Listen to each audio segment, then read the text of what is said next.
Testing, testing. Yeah. We're back live now to watch the fights with the guys. UFC 321. It's the co-main event and main event we are here live for with the gentleman, Jalin Fuller, ahead of his APFC 21 title fight. And we got a guy that you normally don't get to see his face, the man behind the camera, making all the magic, all the great photos that go out on the Cage Mind, social media, Robbie Gutierrez. Glad to be here.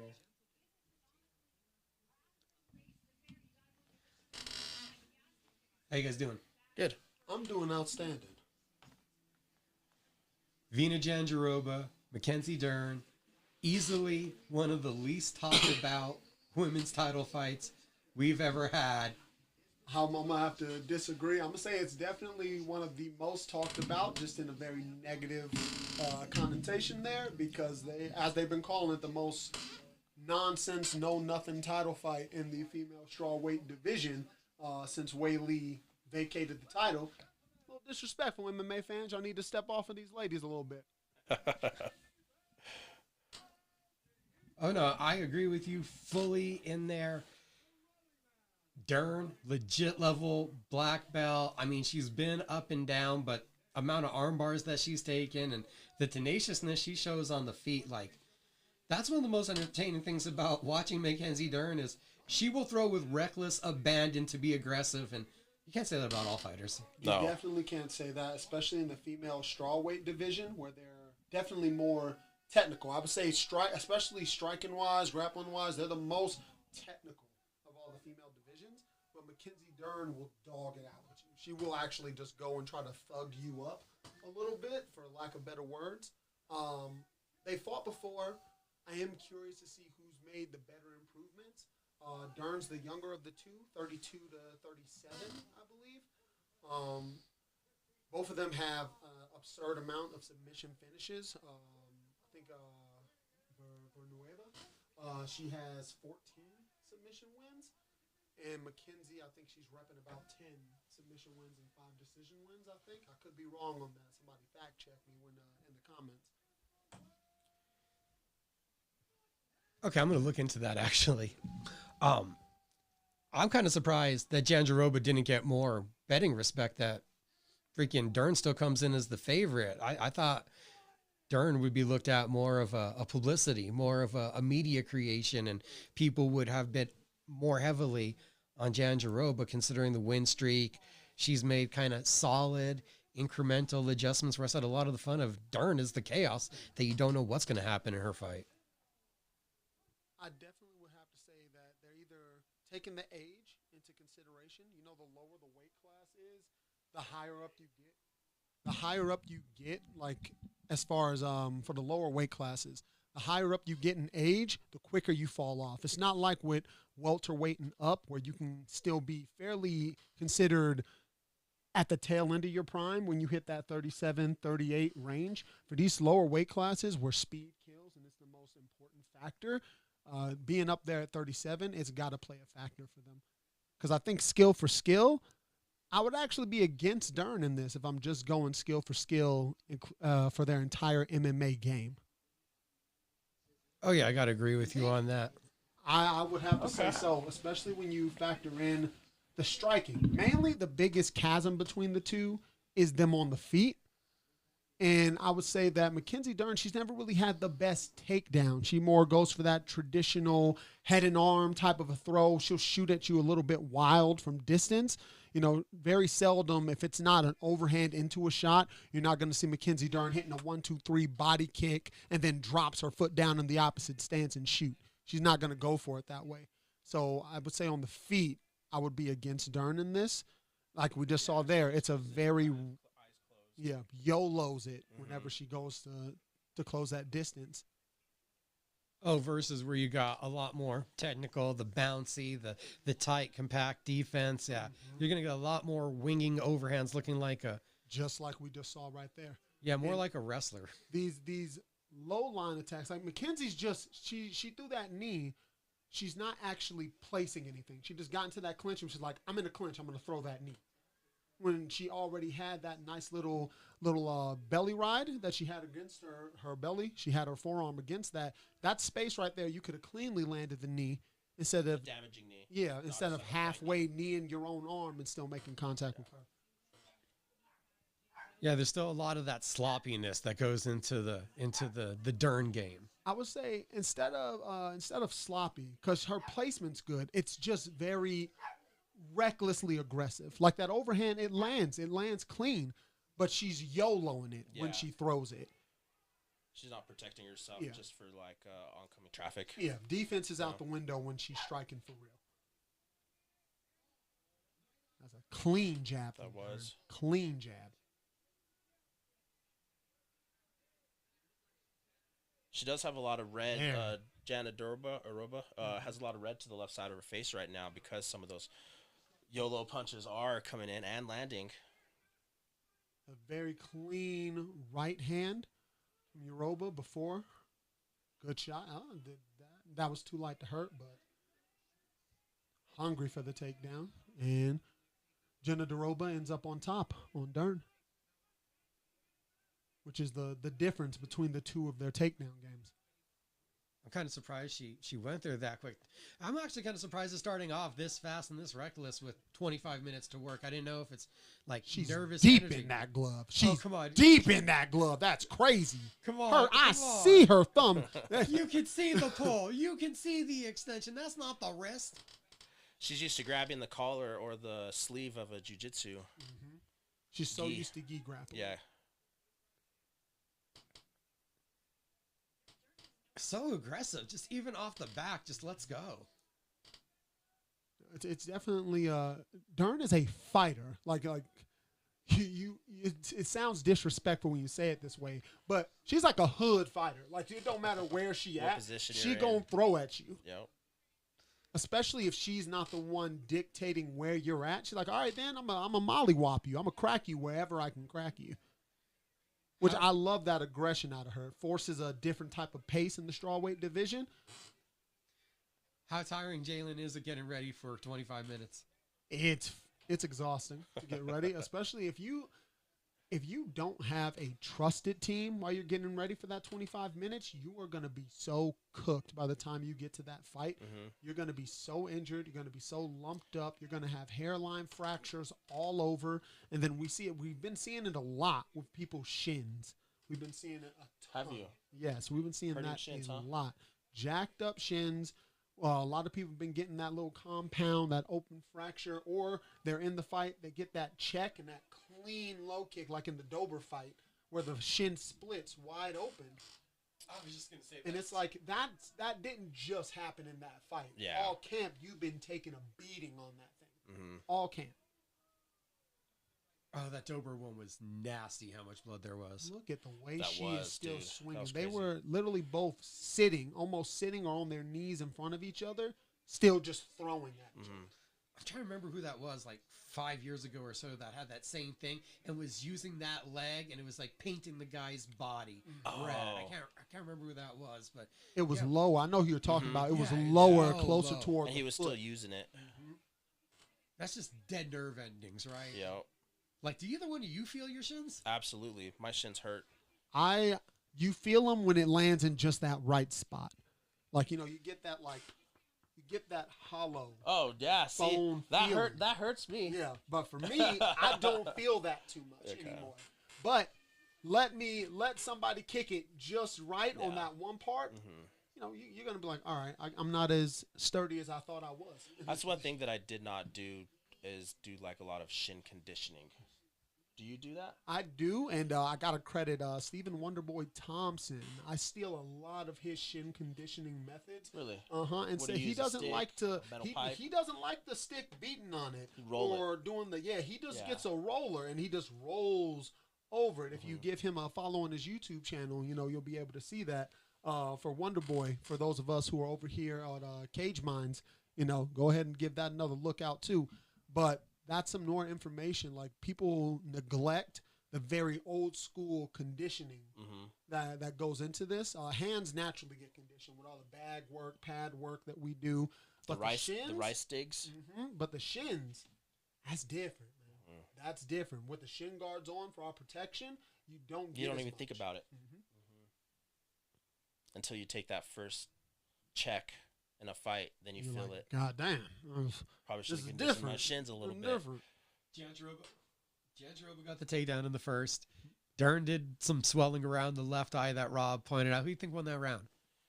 I would go Jandiroba because she did complete 2 takedowns, have top position for the bulk of them, and even get off some ground and pound. I'd have to agree. Her top domination definitely took that round. I would have to agree with you guys. We'll see if the judges do. I still can't believe that Batista, before we went That live, was guys, an insane decision. he got a knockdown and didn't get around. 30-27 is That hurts so disrespectful. Yeah. Especially for round 2 where you drop a man. I don't care. Unless you came back and damn near finished him yourself, you've lost that round. The scoring criteria, especially in 2025, could not be clearer. It could not be more clear. Yeah, no, that was a hard one to swallow.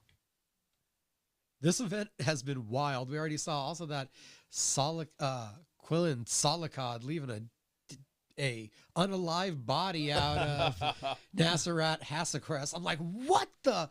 Right over the top of the guard, overhand. like centimeters.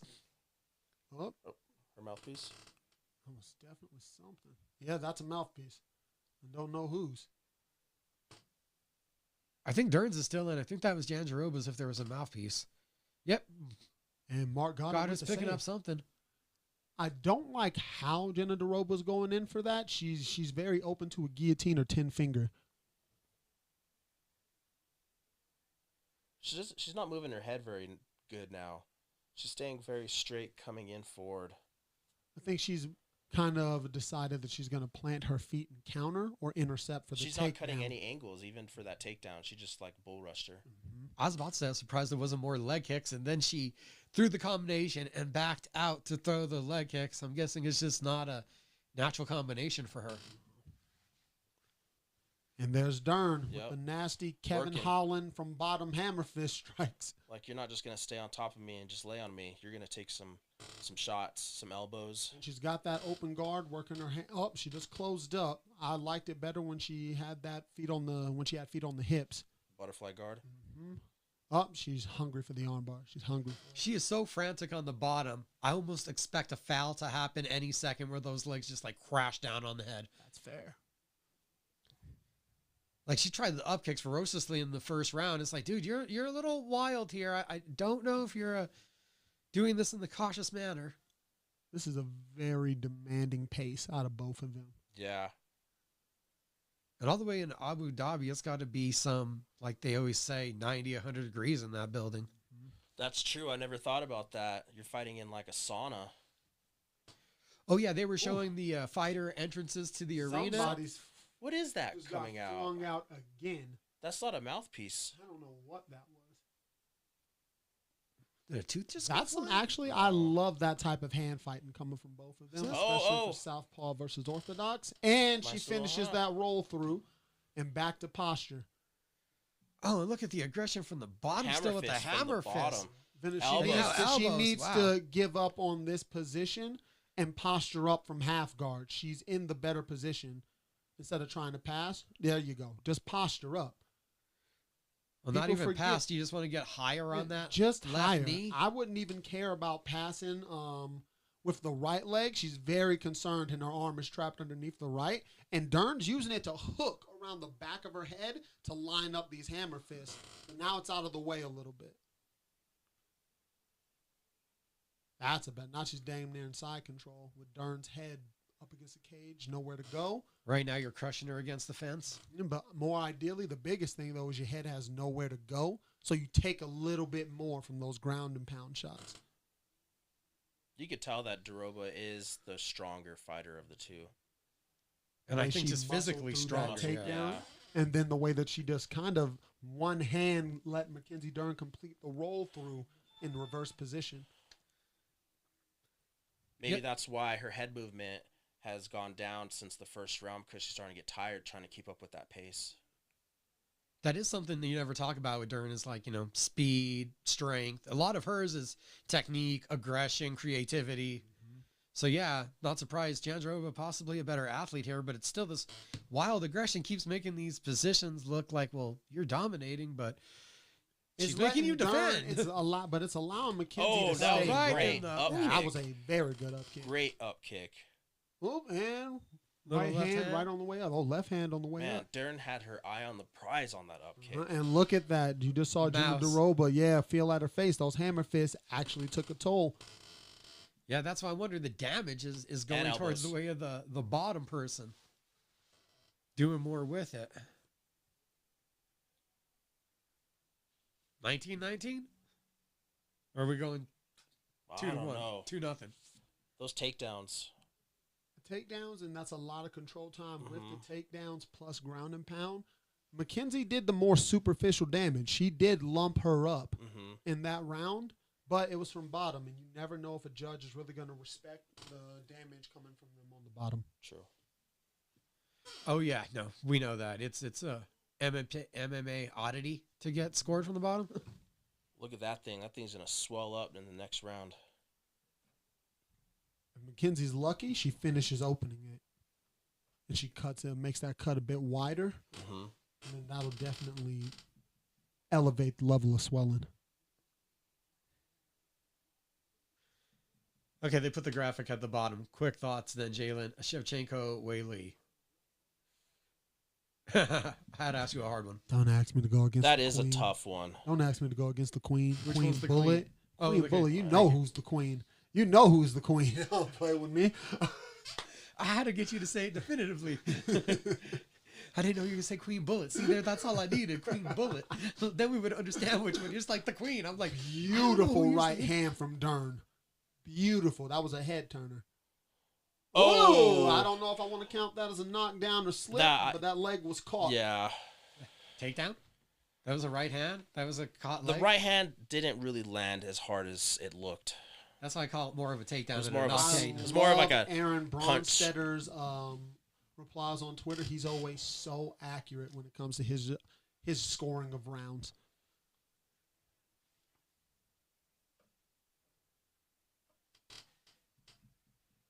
And see, getting the takedowns, but then getting back up. 25 minutes. It's going to be interesting who has the Does she cardio want to at- strike with her? She's also banking rounds, though. She's really banking rounds with these takedowns. That was close. Now, that is a good question for Rob. He's like, what does Jandiroba want to do here? What is she? You think she's trying to, not to make it sound derogatory, but like Marab this fight, you think? Just make Dern work? Take her down, make her work. But I don't know. I think she might feel like she is better stand up. Doesn't want to be on the ground. Doesn't want to be in Dern's guard. Doesn't want to take those shots from the bottom. You know. That might have been the best position Jandiroba's had in a while, right there, actually getting to land those elbows, defending the takedown. You're like, I'm not taking any damage right here, finally. Hit. And she's doing great with that tricep, going tricep to inside bicep control every time to just kind of keep her honest, not just letting her get off for free in these clinch positions. And there she goes again, and now we're free. Back out to the center. So I keep bringing it up. We got Jalin with his fight coming up in a couple weeks. Isleta Resort and Casino, APFC 21. How many weeks are you going to put together for this camp? How many weeks have you known about the fight? We've known about the fight potentially for 9 weeks. We didn't have a set opponent for a while. We kept on going through. I think we went through 4 different guys. And then my opponent, Mark, decided that he was going to come and step up. In that regard, we thought he wasn't going to at first because he had some other stuff going on, but he decided no, he is able to make it. So we have ourselves a date, and I think it's officially been locked in for 5.5 weeks, 5.5, 6 weeks since contracts have been signed. A little bit maddening going through an opponent search. Yeah, but That's we're used normal. to this. That's normal. Especially for me. You know how many fights I've had pull out, and not come to fruition, or how many times we've heard that's just a risky fight for me right now, especially when we target these other undefeated guys to kind of show like, hey, even though anyone who's beaten me is already in the UFC, and I'm like, I'm already at that level, I feel, So that's why I still target these up-and-coming prospects who are still undefeated and haven't had that test, and they're kind of just stacking their record so they get their contender series opportunity. I'm like, hey, come and try to claim that opportunity after beating me. Yeah, absolutely. Rob's not just a photographer. He used to fight, too. I said opponent changes, and it looked like you had a story. Oh, no, it's just part of the game, man. I mean, I've been competing since 2011 all the way through until 2019. So I've been around for a little while. Mackenzie Dern is just so good off of her back landing those elbows while Jalin was talking. She landed some really great elbows on the top of the head, which made Daroba turn her head and then those elbows right to that mouse again, you know. She's just making her work. She is making her work. She's spending a little bit too much time, though, on her back. Always going to be easier said than done to get up. It's one of the worst things you hear them like, they just need to get up. It's never that easy. She's also a jiu-jitsu girl. Exactly. So she feels comfortable. More comfortable on her back. Well, I'm just saying if she is on her back, she feels comfortable fighting off of her back. I think she's getting a little bit tired, and I think we're seeing her kind of taking those breaths and building up because we saw nasty, dude, illegal. Wow, that was illegal. Mark yeah. Goddard's like, don't do that. Illegal up kick, and that was it heel landed to hard. nose. That was terrible. And the ref pointed. He pointed. I don't even know what that means. He pointed. So I think he didn't stop it because Daroba wasn't completely on both knees. She was pushing off of Dern, and she was kind of on top of her feet a little bit. So I think that he just kind of warned her. It's got to be those options, or maybe he just didn't want to take that break in the action, because sometimes a fighter will just let it go and be like, I'm not giving up position or taking a break, especially if she sees her opponent slowing down. But to your point, Micah, like, they're going to slow down. This pace has been crazy. We're already past round number 3 right now, and for them to be going at the pace that they've been going, these ladies' cardio is off the charts right now. They're both very prepared and conditioned for this fight going into the championship rounds. I'm just wondering, looking at Dern there on her back, she was taking some deep breaths. If Jandiroba can start to get on top, this last 10 minutes is what might swing the fight in her favor. Definitely. As fight fans, we're getting a fast-paced fight for a championship fight. Great conditioning. They came in ready. This is actually a great fight. Definitely a fight that's been worthy of much more respect than it's been given. Correct. It feels weird with Weili just giving it up. So you're like going to constantly look at this fight and be like, how would either one of them do against Weili? That feels like another level from this. Yeah, she's on a whole nother level. That's why she's going up. And that's why it's so intriguing. Does her speed overcome the power of Shevchenko? I think Shevchenko's grappling is better, but Weili's has came really far. It's just, to me, there's a hair slower Shevchenko. She is a little bit later 30s. Do we know their height difference and their build difference? Have they like come to face? They've come face to face before. There's quite a height difference. I believe that Zhang is 5'1" to 5'2", no more than 5'3". Yeah, I believe. I could be wrong, but Valentina is 5'6", 5'7", because she stands almost eye to eye with Amanda Nunes. Oh wow, okay. I love that. 5'4" for Weili. That's a lie. That's a lie. Google.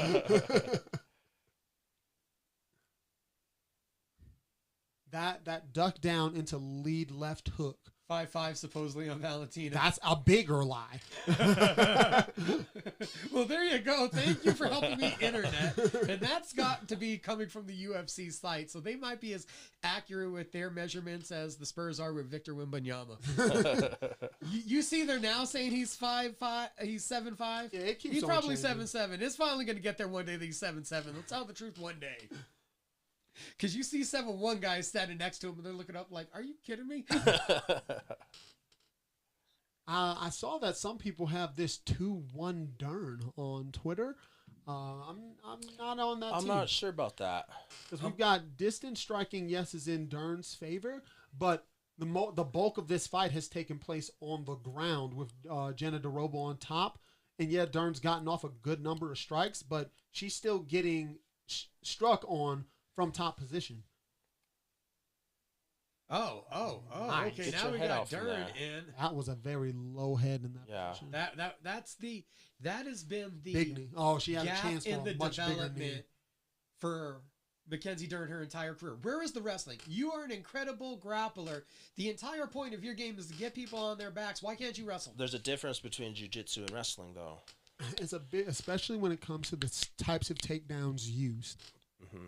Wrestling, especially depending on the type, but usually in MMA you see more American freestyle wrestling, and just overall in MMA you're going to see more singles and doubles in traditional wrestling. Some jiu-jitsu practitioners, and dumps. Most jiu-jitsu practitioners do have a little bit of trouble implementing that style of takedown into their game, and a lot of them will rather try to focus on getting to double unders and just doing a full-on duck under and getting to back control and dragging them down. That was a beautiful overhand from Mackenzie Dern on that cross counter. How old were you when you went into a wrestling room, Rob? I started out 7. Yeah, I think I was 7 years old. I wrestled all through juniors, middle school, high school, and then I started fighting. I was 18. No, I did not wrestle that long. It was a couple months before. I was like, I don't think so. And Jalin, you started this with MMA, right? Mm-hmm. You had not wrestled before? I was a musical theater guy in concert choir. I never did combat sports or really any athletics before. I didn't know that about you. Mm-hmm, yeah, that's cool. I had jumped in. And I got a what very late start. Did you instruments? I played a little bit of piano. Okay. But mainly vocals. Okay. I played saxophone. Ooh, damn, that's sexy. And another big lift and toss to the floor from Jenna DeRoba. But see, she doesn't want to be on the floor with her. She's just banking them. Mm-hmm. She's just scoring takedowns. Scoring points. Just keep making her get back up. And then the biggest killing thing, time right now. Killing time, yeah. Killing time. And Dern is starting to have a lot of swelling and damage building up around her right eye from that left hook. Mm-hmm. And it's been constant. You can see it in these cross exchanges. Oh, see, that was a beautiful. Where has takedown. that been all and about? right into the attempt for the pass. She's about to pass that. I think she felt that she was starting to get tired, and she just saw an opening. Let's see what she does the deeper gas tank might be Dern. I was questioning See, it. that's what I'm saying. I don't know if she was ready to keep up with this type of pace. She has great conditioning, though.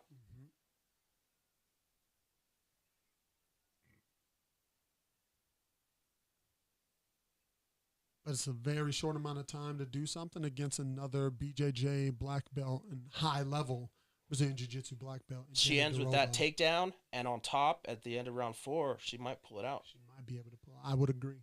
We could be verging 2-2. We could be verging 2-2. We could be verging 2-2. It would be more interesting if we are verging 2-2, but I would personally be closer in favor of 3-1 to Jana DeRoba. Because of her takedowns. Yeah, because of the takedowns, amount of time on top, and the fact that she was actually active while she was on top. But we'll see how the judges in Abu Dhabi are feeling. And that was a late takedown. A little bit got done. I don't know if that secures the round that Janjaroba was. That was a dominating takedown, not just like a dump takedown. That was a great takedown. Dern's about to come out. She's getting one of those classic Perillo talks right now, to where she's about to come out YOLO swinging all over again. How much you guys actually take in what the 3 people are yelling at you at one time in that 1 minute, and you're just trying to breathe and drink water? For me, and this could be different for a lot of other people, my corners have always been very calm and controlled, and it's a very clear dialogue when we're in there. It's not really shouting over each other, some dude trying to just get in my face and be hype. I'm like, no, just tell me the most efficient way to beat this motherfucker's ass if I'm missing something. That's what I want out of my corners. I've never taken like a coach yelling at me as like I don't know. I'm like you, a little bit more calm, collective. Let me just get my breaths in. Just tell me what I did wrong. Tell me what I can do right, and then I can go back out there and make those adjustments. Yeah, make those adjustments. There we go, round 5. And what's been beautiful cross, they are tagging each other with these backhands. You said head movement, and there ain't much. She only goes up and down. She doesn't cut any angles. She just bounces up and down. Head goes up and down. It's not side to side, nothing. She goes in for a takedown for Jaroba. Which for most of these bouncier fighters, you'll actually see head movement isn't one of their primary defenses. Beautiful takedown. It's movement. A lot of people, you'll see them either have very good head movement, but their feet don't go anywhere, Or you'll see the exact opposite for those people who are more movement-based. They're like, I'm just going to get my whole self out of the way of this. Yeah. And then plant their counter. And you'll see it a lot for these counter strikers. Right back to the takedown. Right back to it. Relentless.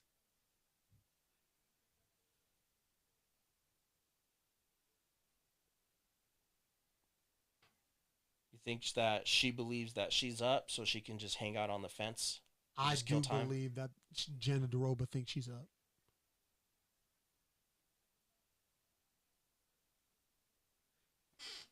Either way, I think this is a good position for her. Hang out on the fence. Good elbow attempt. Dern is very active off her back on the ground. She's not as active in the clinch we've seen in these fights. Mm-mm. It's hard to be active in the clinch, It's hard to especially if you create space. don't have that Muay Thai experience to teach you how to be active. It's hard just to learn how to land elbows in combination or in the counter. Being able to hit these shots and do real damage in the clinch, that takes time. That takes a very specific skill set. And it's one of the most, honestly, in my opinion, abandoned skill sets in MMA as a whole. And somewhere where Demetrius Mighty Mouse Johnson actually very much so thrived. He was very active in the clinch. We saw how he was able to butcher Henry. Oh, that was a Cejudo in great the jab. clinch. Almost put her down. Hand fighting is one of the most important things that you can do in the fence and in the clinch against the fence. 100% agree. That jab from Dern is not missing its mark right now. There it is again. And Ooh, takedown. takedown. And Dern, Hey, she's she goes accepting these though. You can tell she's partially not wasting the energy on defending these takedowns. No, And because it she knows could that she bite her. can land some significant strikes. Those elbows, those up kicks. I think she feels like she has the advantage because she was able to pull into the guard. She'd rather, if I'm going to be down here, let me do it in the position I want. You just, rather than having that in a leg trapped judge's eyes, you just can't be on your back. I don't care. Because no one who just saw that is going to be like, oh, well, that wasn't actually a takedown because of how easily she gave it up. That was more of her just accepting and pulling guard. No, you got taken down, and now you've been held down already. For 20 seconds have been taken off. Even though she's being more active on her back, landing far more strikes, those elbows are relentless. In a judge's eyes, you just can't be on your back. You got to get up. I feel like intelligent judges we're saying would score the fight for Dern, but we're interpreting that they're not going to understand the situation. Like right and now, say that Jandiroba has the advantage. Dern won that exchange, even though she got made taken down. She Jandiroba won that get out. exchange. She didn't want to be there Nasty anymore. kick to the knee. Another was nasty nasty. kick. Butt scooting to danger, and Goddard is actually saving Jandiroba with the stand-up. Left hook hasn't been as effective this round. It's kind of more lazy and looks more like an Jandiroba overhand. is fatigued for sure. The punches are coming out much slower. She's mainly looking to intercept for that takedown again and get it down. So we're approaching the last minute. Does this feel like it has to be a sprint for Dern? She needs a finish then with She does, 3-1? and she feels it. I'm going to say that Dern does need a finish. Oh, man. Okay, well, there was finally a good connection from Jandiroba. And look at that. Dern has outlanded her in every round. Outlanded her in every round with significant strikes. But are And some all of of those those are off significant of her strikes back. on the ground? Exactly. So we'll see how much they really count because they're not considered. I'm surprised they're I considered. think I- that they, I I would would consider count some them. of those as some of the significant ones. Those Absolutely. elbows, I just don't know. I would like to see total strikes right now to see where we're at for that. Ooh, that was a nice little elbow attempt. Oh, she did it again. No, that was like a hammer fist. If you're looking at who did more damage, Dern definitely did more damage. Oh, and great way to end the round from Mackenzie Dern. Yep. Great way to end the round. Takedown right at the last minute. Same way with round yeah. 4 with good posture Yep. and looking to do damage. Yep. Time. Look at that. Look at the thugness in her. Get your feet off, Nika. No friendship in that one. We can be friends once the... Yeah, that's right. Look at her Yep. pointing to the bows. That was a fight. That was a fight. A lot more exciting than what the audience thought it was going to be. I would say that for sure. Rounds 1 through 3 was a breakneck pace, I feel. Beautiful jabs. Oh, wow. from Mackenzie Total Dern. strikes, according to UFC website live right now, we got Dern 247, Jandiroba 152. That's right. There's like 100 more landed strikes. Well, no, 9 to 2 in oh, takedowns. that's Look at that. total We just strikes saw or landed total strikes? strikes. That's Total So what are landed significant strikes? The significant strikes 120 to 85. So we got a So I 35 don't think they. strike advantage for Dern. I don't think they counted a lot of those significant strikes off of her back then. We got 9 to 2 on takedowns, and we'll see how much the top time. 9 to 2 is crazy. What is that top time if we can get that? That was, see, those Jesus, jabs. yeah. She just could not miss. Well, she knew where her head was going to be. Mm-hmm. She didn't move her head. She went up and down. She didn't move There we side to go. side, nothing. Distance strikes 85 to 63 in favor of Dern. Significant ground strikes 20 to 17 in favor of Jandiroba, which is insanity to me because Mackenzie Dern was beating the brakes off of her The from official website that tracks the stats is behind, because they got to go through it again. Mm-hmm. Through 3 rounds, it was 6.5 minutes of control time for Jandiroba, 2 minutes for Dern. And at that point, they actually had it 55-57.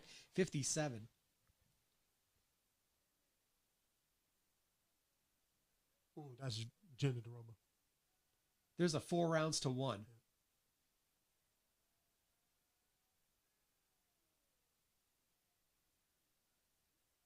I guess Mackenzie Dern won. The freaking camera went to her first. Wow. Mackenzie Dern got a 4-1. They counted the strikes off the bottom. In the judge's eyes. They counted that work. They counted Yep, they counted favored that work. damage, which is what should have got put in there for the That's a great call. Bautista and Nurmagomedov fight. Mm-hmm. Damage is king, as it should be. As it should be. Because this is a fight. That is a good decision. Damage got it done. Damage. The dream is realized. 4-1, in my opinion, is a little bit off. 4-1 is off, but I still think the correct fighter won that fight. Yeah. I think I went 1. If you want to go the Dern rounds, I think 1-4-5. 1-4-5. 1-4-5. I think 2 and 3 felt like I it don't was more think 2 top and time 3 for Jandiroba. could even be disputed. I think those takedowns at the end, those rounds, at the last second, definitely made a big difference in those rounds. This, I would have to agree with you 100%. Better fight than what it was built up to. Yeah. Put some respect on both their names. Absolutely.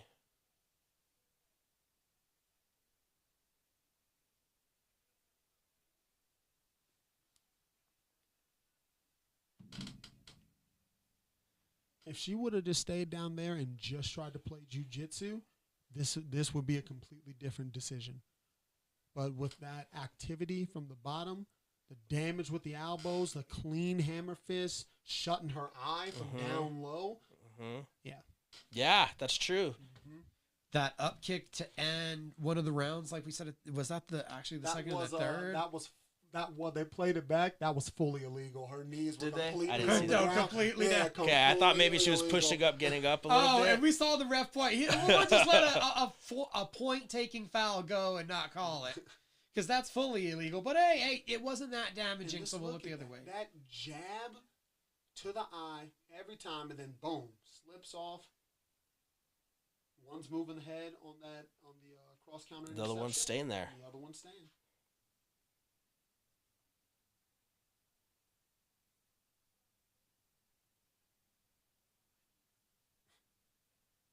Still undefeated with her daughter in the building.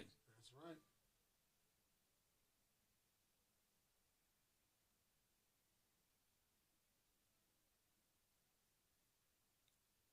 This is a first moment that we've seen in the UFC with a mom and the child coming in and having that type of emotional moment, giving the belt to her daughter. Yeah, I don't think we have seen that before, have we? No, the only other one that I believe it was Amanda Nunez when they came in, but their daughter was a baby, I think so. No, There was the Nunez one. There might have also she been wasn't something. lifting Okay. that title up.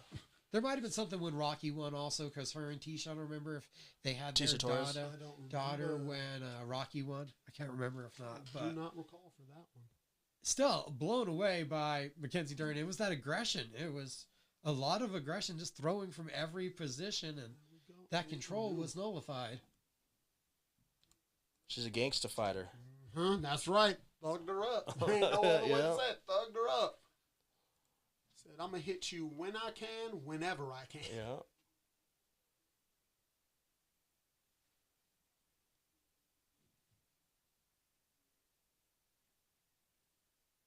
Said, get around. Well, man. Oh, hey, Chris Eubank Jr. in the building. Let's go. Oh, my gosh. He has gotten. Every time we do a podcast, we're like, Well, he's not fighting no more. He's probably not in the gym working out. Here we go. All right. Who are you guys going for between Big Daddy Tom and Mr. Gunn? This is a tough one. I really like Tom Aspinall. I like his style of fighting, but Cyril Gane, man, he's a tough grinder. Who do you got? I'm actually leaning toward Tommy Aspinall on this fight. I think that their overall stand-up styles are actually very similar. Cyril is of course, more kicking-based in his striking approach, and Tom is more boxing-based in his. But the movement is going to be very similar because Cyril Gane is not used to somebody who's also bouncing on their toes, good in and out movement. Cyril has a nasty jab, probably the best jab in the heavyweight division, but his is just the jab. Just the jab. Steps in there, sharp jab, Nothing back out after to it. space. Tom is going to go in there, and it's that blistering 1-2 that he throws so fast, so efficiently, and he'll even mix it up as an up jab instead to kind of just make sure he can still get that chin just peaked up a little bit more and then blast him with that cross. I mean, even that knockdown on Curtis Blades, the cross didn't even land. The right hand never landed. The jab is what knocked him down in all the replays of it. Tom Aspinall is so ridiculously powerful. Like, Cyril Gane has beat dudes up, like what he did to Derek Lewis. But Derek Lewis stood there and took it for 25 minutes. Dudes don't get out of the first round with Tom Aspinall. And also, he makes the right decisions. We've seen some bonehead moments from Cyril Gane that you're just like, why'd you drop for a leg lock on this dude? So I kind of lean towards Tom Aspinall because I just kind of got more faith in him at this point to not do something stupid. I feel so for Cyril, it's always interesting because the narrative around him has become this man can't grapple. What's he doing? No wrestling, no nothing. Because John Jones secured a guillotine. They're like, why don't you stop this super basic guillotine from John Jones? Well, because it's John Jones. It's a very high level, efficient grappler. Cyril Gane came into the UFC subbing black belts and landing these takedowns, finishing these heel hooks. His submission game is incredibly underrated when he has more finishes by submission than he has by knockout. Does he? Yeah, he Oh, I does. did not know that. And his first win was an arm triangle over a very decorated black belt. Granted, he did beat the brakes off of him for a little bit first, but he was able to have a good account of himself on the ground. This dude got out grappled by John Jones once, and the narrative is now, this man is trash, and he has poor decision making. We didn't know how bad Francis's knees were going into him and Cyril's fight, but we forget he got that takedown on Francis when Stipe didn't in round 5. Yeah, he dropped for that heel hook, but that's because he thought I could snatch up this heel hook. This man has on knee sleeves right now. I think his knees are jacked up, which he was right about. Yeah. But Francis was just able to escape. No, I think the narrative started that he couldn't wrestle when Francis with no knees kept out wrestling him that that's night. different though. That was what the that's fuck? D1 Francis. That's D1 Francis. All right. That happened around the same emergence as patient Derek Lewis / D1 Derek Lewis when he started outside tripping everybody. You know, Francis has gotten in how many years of work with Kamaru now? Personally, Oh, yeah. Really? Yeah, so much. That man was in his corner. He's been working with him, and also, he's enormous. And sometimes that's all you need to fend off takedowns and get those takedowns is just be bigger. Yeah. Francis is not Knowing a better how to- knowing how to technical use it, wrestler. too. Exactly. Yeah. He's not a better technical wrestler than Stipe Miocic, but he sure as hell shut those takedowns down in the second fight. Okay, perpetuate the narrative. Cyril Gane did not beat Alexander Volkov. I was there live. That was a bad decision. What does the scorecard read?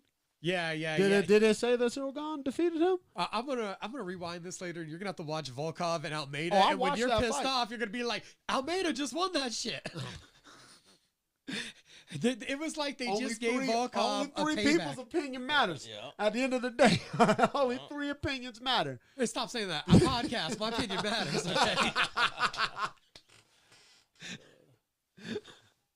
I'm like, you're gonna kill our whole industry saying shit like that. Don't listen to other people's opinions. Just listen to the judge. Don't listen to fighters. That's like only listen know to what the we're ref. talking The about. We ref that don't just know let what we're Janjaroba get talking kicked in the about. face. Yeah. How dare you on Big Daddy Mark Goddard? How dare you? All right?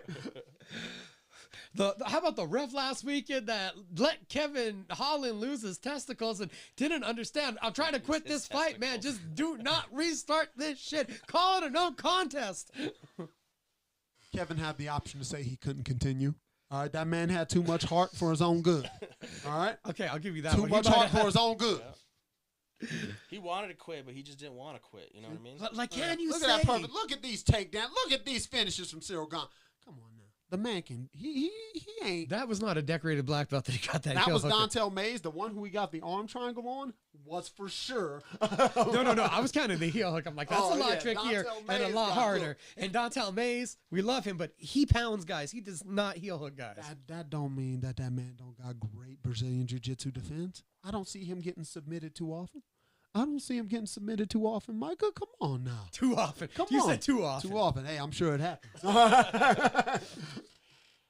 Tom Aspinall should win this fight also from the narrative that this is the next big thing. This is the guy. And we have They've been hyping him up. perpetuated the narrative. Hey, it's so much so that for some reason, John Jones didn't want this fight. John Jones has fought the other man in this octagon, but said that Tom Aspinall did nothing for his legacy.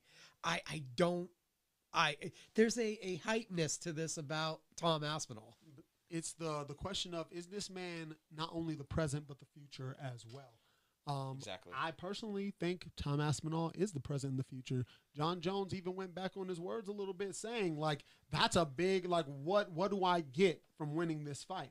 Essentially saying like, this is a big risk for me to not gain as much if I were to beat somebody Because like he knows Stipe. Tom Aspinall is dangerous, and he's young.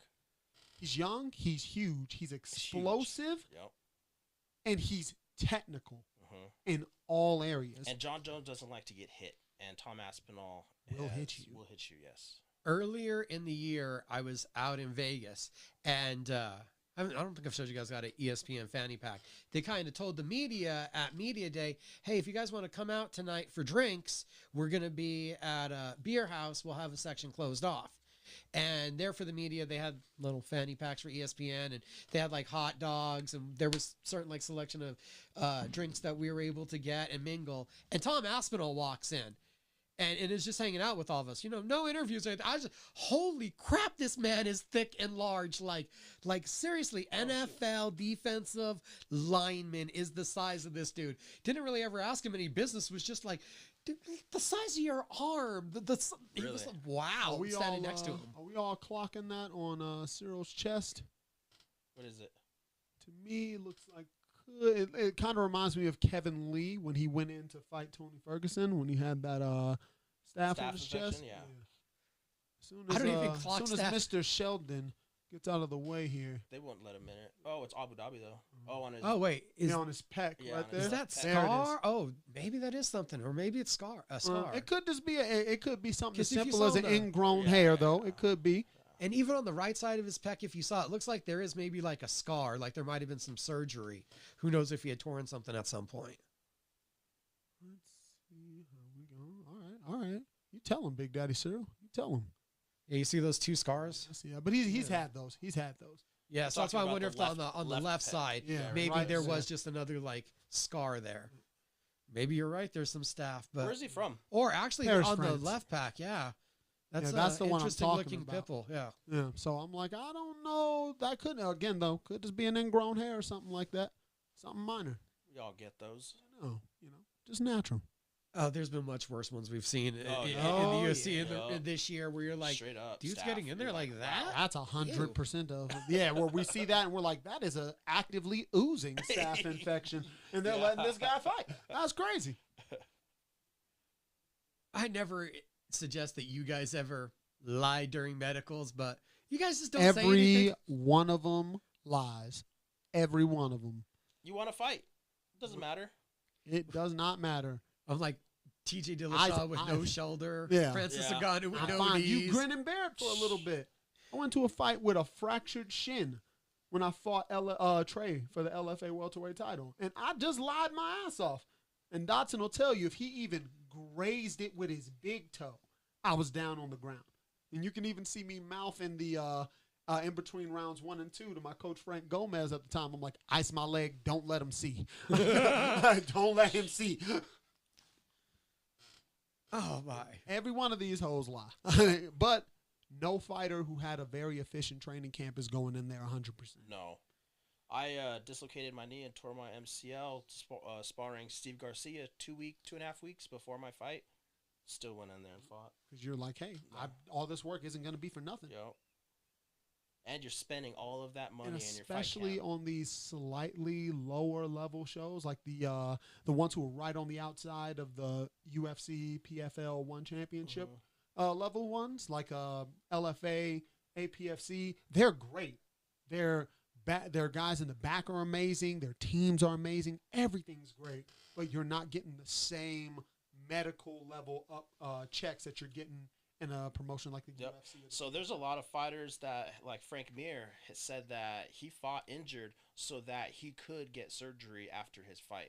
And have them pay for it with their insurance. Exactly. Happens all the time. Yep. Oh, we know guys that have done it. A lot more. That's than right, we people do. think. Oh, we do. But I'm we'll like, keep our mouth shut. they good, but that's not a surprise. I've seen that a few times. I went in with this injury. Oh, look. Oh, did you even get hit in that leg? And I'm just bringing that up also. The way that I step, the way that my bank account works. That's it. Y'all, I don't know if you guys paid attention to it. Lucas Alexander a couple weeks ago, the UFC Rio card.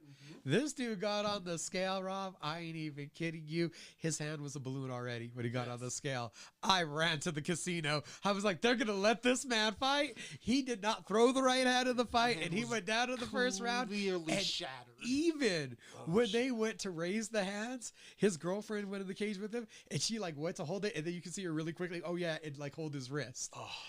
This dude went in there for the payday hard, and that was the most obvious one crazy. I've ever seen Was get it past. swollen, Swollen, dude. Because when he was on, dude, I went to the casino. I'm not lying.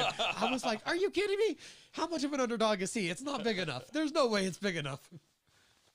And he was like, That's where you go drain your bank account. it was minus 145 on his opponent. I only put the 145 down. That was it. But I was like, oh my gosh, you can't be telling me you're actually letting this man go in there. Then again, Alex Pereira looked like he had a shattered foot, I think, when he fought.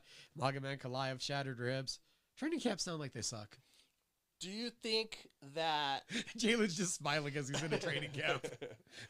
Do you think that they're hyping up this Tom Aspinall for this fight, but especially if he is and turns out to be what he says he can be, do you think they'll set him up for John Jones at the White House?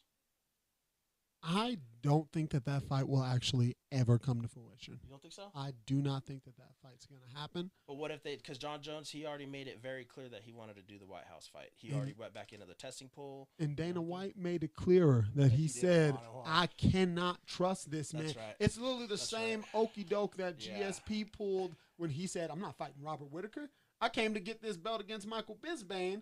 And then, oh man, I'm not gonna be able to make that again. I can't do it, boss. And it's over with. He's like, I am not losing to Robert But guess Whitaker. what I am? A 2-division combat sports world champion. And you saw when Alex won, Alex is like, I wanted to call out John. He just didn't do it because Arthur passed away. John's, he's like, he didn't make the call out. So he's already done a media tour saying, I want to fight John at the White House. Oh, shit. And that's the fight that John wants anyway, because he's like, That's right, I'll 'cause wrestle a he did say kickboxer. that, We'll try this. That seems a lot more than Tom feels like a guy that has skills in every area, and not to mention that extra 30 pounds of muscle. I forgot about Rotan wanted to fight John Jones, huh? Yeah, so we might, Poton. Yeah, but yeah, we might see that one. I think that's more likely because they could agree on it rather than, I don't think John's agreeing to fight Tom. Everything can change tonight depending on how Tom Aspinall shows up. I think Tom, if he wins tonight, off of principle alone, will be like, no, it's Almeida next after he just beat No, Volkov got the win. Oh yeah, Volkov got the decision. win. So he would say it would be the rematch for him and Volkov. We need a John Jones, Tom Aspinall fight, or a Tom Aspinall, Francis Ngannou fight after. This is what you're saying, because marketability is like yeah, it all makes sense. But this is MMA, man. We don't do what makes sense around here. We hate doing what makes sense in MMA. Oh, for real. You can't plan in the future, too far in the future, because things change. In a heartbeat. Yeah.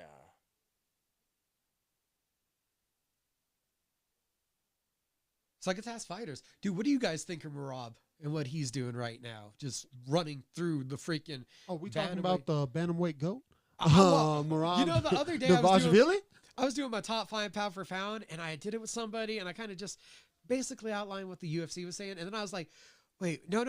Actually, Merab's number 1 and Pantoja's number 2. Why do I keep saying Ilya and Islam? I'd say they're right below them at 3 and 4. Are you saying active, though? Yeah. Okay, active. Just active right now. I wouldn't even give it to those two are so inactive. I wouldn't put Ilya up there at all. I don't care that he just captured the 55-pound title because he didn't take it from Islam. Dude, it's hard to negate the wins, but I understand because I have a grain of salt towards the asterisks of beating Max and Volk that should have never been at 45 I'm one at of that time. the old school guys who think one defense or just winning the belt itself is never going to be enough for you to be able to then jump up and fight for the title above you. Dude, I don't think that should be it. You got to earn that. Like Dominant Cruz and them be saying, you got to earn that, man.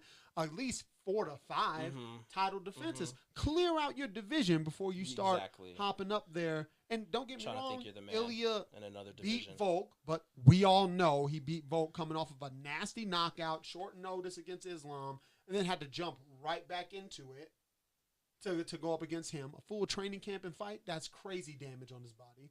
The Max Holloway win, I can't say nothing about. I'm just heartbroken, but it happened. I thought Max should have never went back down after the Justin fight. I thought he put on way too much size and muscle to go fight Justin, and he should have just committed to 55 at that point. I think that's fair. I think that's more than fair. Because Max at 55, that's a different man. That is for sure a different man. Absolutely. We've seen it. Yep, with power to spare. Yep. Like if he were to fight Ilya at 55, I would still, even with him beating him already, I'm still going Max. I called that Holloway was going to be Dustin from a mile away at 55. I was like, he's ready now. He's huge. I was talking shit. Oh, yeah. Nice. Oh, yeah, here comes that. Trying to close the distance. 1-2s, man. Power. I think he's focusing too much on getting this takedown because he's not being himself. Tom Aspinall's not moving his head. Cyril Gaines at least moving his head. Yeah, he already got touched with that left hand right to the face. Oh. Nice attempt. I think he wants to get it to the ground too desperately, and he should just stand up with Cyril right now. He's good enough to just stand with I think so. Yeah, way too aggressive. Tom Aspinall already red on the nose. That's a big man. Cyril does not traditionally hit us like one of the hardest guys, but a man that size has power no matter what. And he knows how to use it.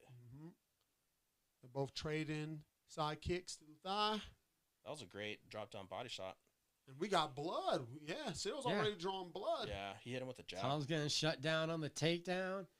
They're not exchanging just in the pocket, so this hasn't been like a normal Aspinall fight yet. Are you orthodox or southpaw? Southpaw. Big kick from Tommy Aspinall. Cyril has always preferred the snapping kicks and teeps to traditional roundhouses. Who do you do better against, orthodox or southpaw? Probably orthodox fighters because I give up the outside foot position because they've all been taught to take it, not realizing like the biggest difference between that cross and straight and that cross coming across your body. It still lets me line it up so clean. And I also just love that open stance, that open exposure, space, yeah. And it just makes them have to close more space. Yeah. Which I'm always a fan of. It's a low hand from Aspinall. I understand the effectiveness that you can use that with the jab, but it's a big ass man and a little defense. It's okay. I feel like it's okay because he's more of a mid-hand position fighter. His hands are always below his And chin. he's always moving his hands. And he's you know always what I mean? moving them. Yeah. Cyril's kind of the exact same way, but they both rely on the amount of hand speed they have to get their hands up there for defense. Because right now, both of their hands are low. Yeah. But here it comes. As soon as one of them goes to land, those hands are back up high. I feel like I'm just more. Maybe it's the amount of time we've gotten to see him more used to it from Gone. Like we said, Aspinall's been so fast with everything. Maybe I'm just noticing it more. Because he likes that up jab entry, Tom Aspinall does. It's not a traditional straight out jab. It usually comes from a lower angle. So I probably spent like, 10 minutes this week on the MMA After Hours podcast carrying on about, is the pressure going to crush Tom Aspinall this week? I think there would have been more pressure for him in the Curtis Blades fight when the John Jones talks were at their highest. And even Jones was coming out saying he's got to get past this dude who already got a win over him. You know, I think that was a bigger deal. Cyril's doing great work from the outside. He's moving up and down, bouncing, Moving, light on his feet. Attacks to all three levels. Well, that's why I was wondering how much pressure is there on Tom. You're supposed to be the man. You're supposed to walk through this guy. This performance is going to knock the socks off of everybody and be impressive enough to call out John Jones. That's a lot of pressure. That's what I was thinking. I'm like, this is all about you. There's a lot of pressure here. Is doing the nastiest of work. I did not expect him to be that effective with this, and It's this was vintage Gone. This is what he looks and like. he's This is starting to what get he was a lot doing more against comfortable Lewis. on his feet. But I would like He's to got see that him swagger. not plant so much, Yeah. and there it is. Uh-oh, calf kick. That was a big one. Big low kick. Because I do still think Ooh, got that Aspinall right hand got in. is the more powerful man, but Cyril is the more accurate man. The accurate and he's man. going to use more of the longer sniping tools, while Tom likes that good old karate explosive blitz on the inside. And he runs into That the was jab, wild. That was a wild exchange. which we saw. Ooh, That got was it. a That was good a eye finger. poke. Yeah. You know that That was unintentional though. that It's that unintentional, intentional, no point taken. It's going to take a lot of those. So it might help in the long run. and yeah. That was right in the eye. Yeah, There's no that question. one at the very end on the push out. That's what got him. But I would definitely have to say Cyril, when he's catching Tom on that entry with the jab, it's giving me flashbacks of DDP and Robert Whitaker, where even though it is just that jab coming out, he's catching the explosive guy coming in. Right. It's a little bit that force meeting something stiff and hard. You're going to hurt yourself running into it. Which is how that one big left hand that Cyril landed, it was on Tom's entry, and it busted that nose wide open. And now we all know once your nose is busted open, a little flicking jab is going to make that blood splatter all over and make things look way worse.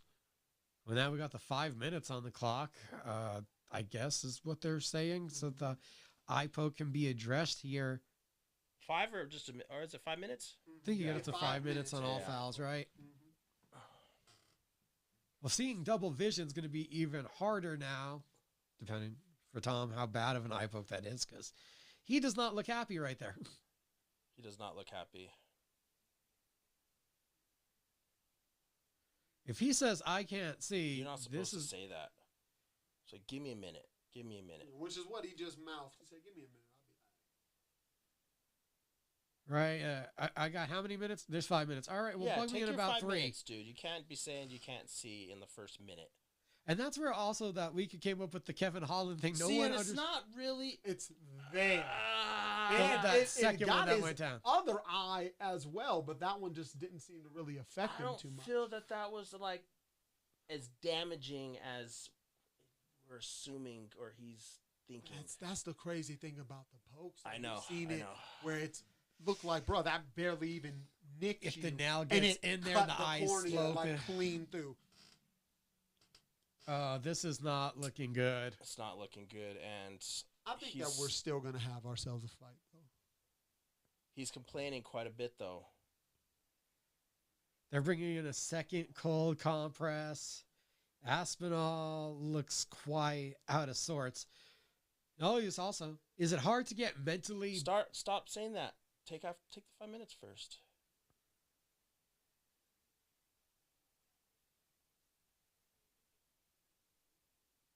If he can't open the eye. This is not looking good. And Surreal Gone was having a really good few minutes. And good news is the doctor just said, I don't see any immediate problem with the globe, which is around the eye. So he doesn't see any type of swelling or anything like that, which is great. Oh, they're trying to check the eye. Aspinall's barely able he's not to letting open him it look right at the now. eye. I think it could be damaging, but I think he's playing possum and a little bit of a baby right now.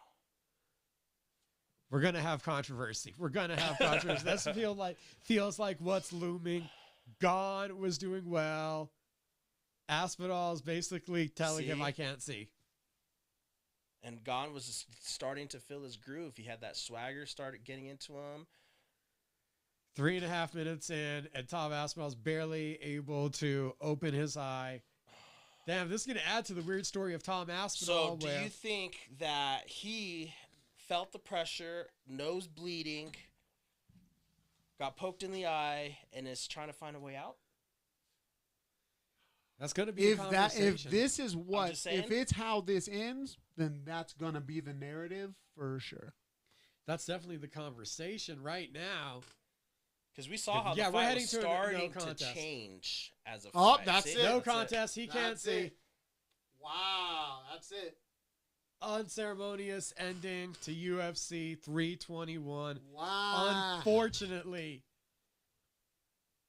the champion will walk away with the belt. It's a no contest, and I guess we're gonna have to run this one back. He was starting to feel himself. Gone is very frustrated. And granted, we all know he did work hard because of all the talk he had to deal with after that John Jones loss, and him coming back and putting in the work that he's had to put in. Tom Aspinall. This has to be heartbreaking for him. A blown out knee, and now an eye poke. Even though it's been all successful, the other fights have been controversial when they haven't went in his favor. And for a guy that was talking this week, I got 3 fights left on my contract. I want to look at boxing. Maybe that's at least coming from his people. His dad was talking about it. This does not help any of that narrative. He wasn't looking great. And now we're going to have to see when it fits into the Paramount schedule that hasn't been released yet to get them back in the card. Another huge thing to think about. Oh, because the contract ends at the end of the year, huh? Yep. Yeah, the contract is when we are on the Paramount. That's right. And because of that, the UFC has yet to do a big press conference. We have still, after this event, we have November in Madison Square Garden, and we got December in Vegas. At one of those 2 events, they're going to do a massive press conference. I'm sure that gives us probably the first 3 or 4 main events, big fights of the new year. They have to give the fans some kind of, wherewithal to be able to plan the schedule, where they're going, how big the events are going to be. I think they're just waiting to make a big boom so that you kind of don't overshadow the end of your relationship with ESPN. And absolutely heartbroken, Cyril Gahn, and Tom Aspinall. He better not get the belt put around He's going to get the belt handed to him at least. And at least for right now, he's keeping with the compress.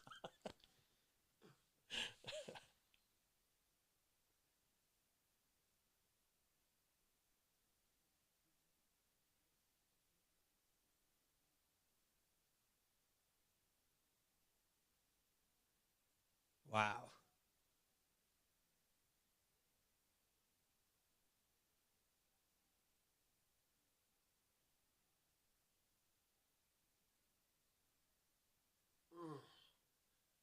That's just got to sting for everybody. Because Tom is going to Cyril. What a good sport Cyril Gahn is. Jesus Christ, he's such a great, polite man.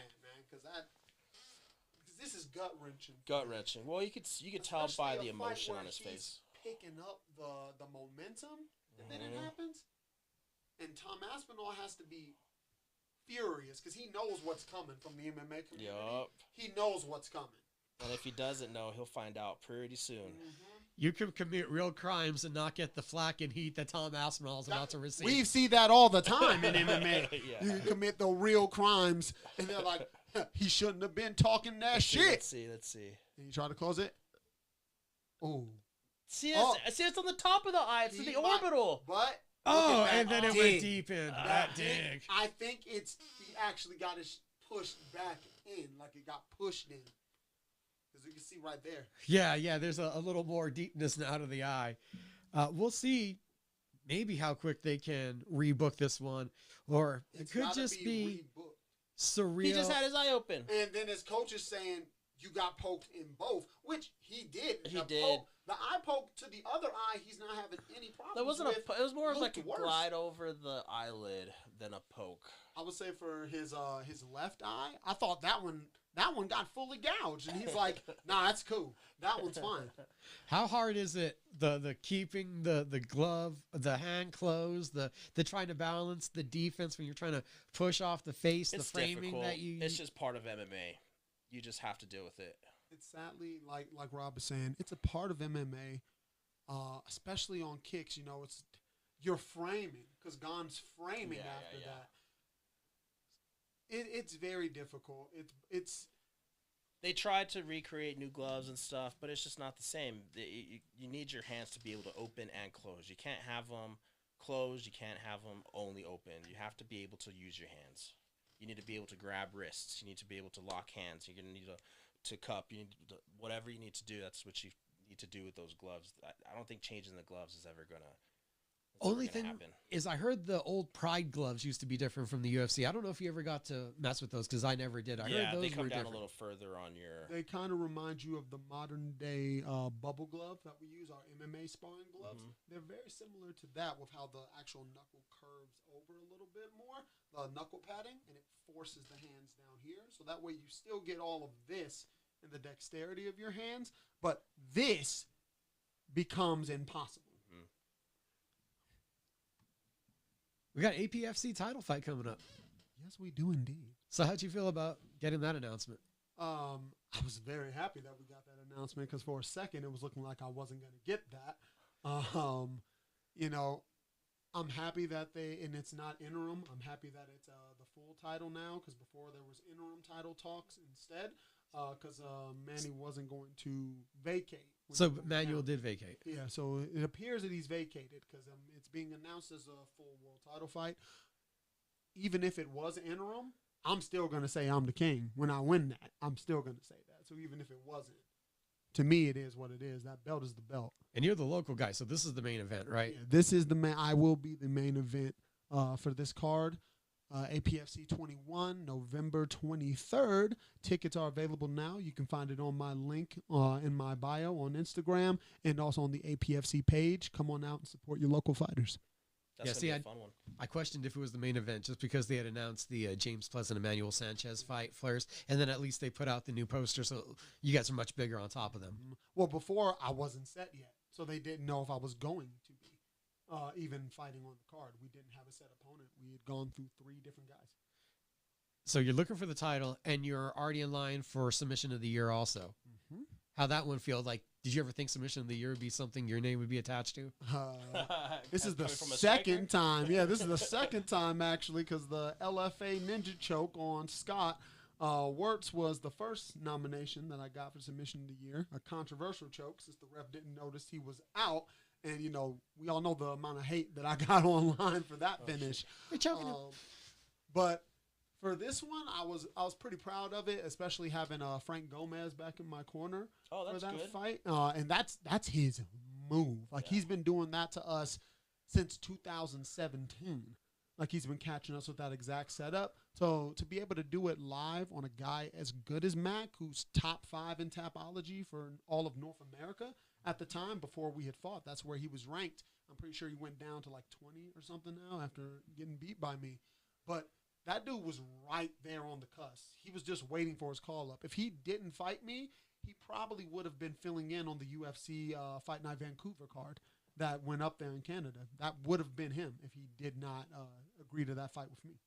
So you accomplished the goal, actually. You're like, man, my opportunity has got taken a couple times. I'm taking his. Oh, yeah, I'm taking it. So you got Frank Gomez? Are you training at 2 different gyms? So no, Frank. Right now, I am still just nobody's villain. Our old gym, Duke City MMA, did end up shutting down, but he still comes through in corners for me Okay. as well. Does It's he just go great. to the gym? Yeah, he'll go. He'll show up at the Okay. gym, get in some work, some Cool. pad work with me. Just anything that I really need. Game planning. That dude is one of the most underrated because I've been wrestling with him since we were juniors. Oh So yeah, I grew up with him. Oh yeah. And man, disappointing because he could have had such a big future. He really could have. Yeah. I still think nobody to this day has whooped my ass more or in a more complete manner Oh yeah, than Frank Gomez absolutely. has. And I've seen him whoop dudes that are in the UFC's asses all day. Beat the brakes off Yeah. of them. It's just crazy how some people, getting into those bigger shows, and I try to explain this especially to the younger guys coming up, it's not about skill. It's about opportunity and managing. luck. Management. is key. Management. And- managing your emotions, managing your discipline. Yep, managing- your literal manager who Mhm. they know and who they're able to get in contact with. We've seen it so many times. Dudes whose careers end in the gym because they don't have the same connection as that 3-0, 4-0 guy. Yep. And then who's getting his call up immediately. Yep. Like when I was 5-0, 6-1, 7-2, I still didn't get that call up when I was one of the top ranked guys in the state. It's in the country, not the state. I was number 1 in the state but it's just who you know, what opportunity. Were they looking at your opponent who you even beat? Were they even paying attention to that?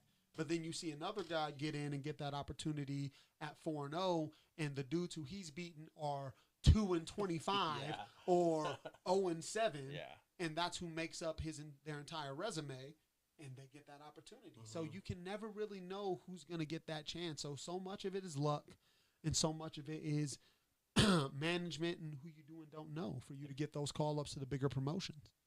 Is there truly a time where you feel like you're ready for a call?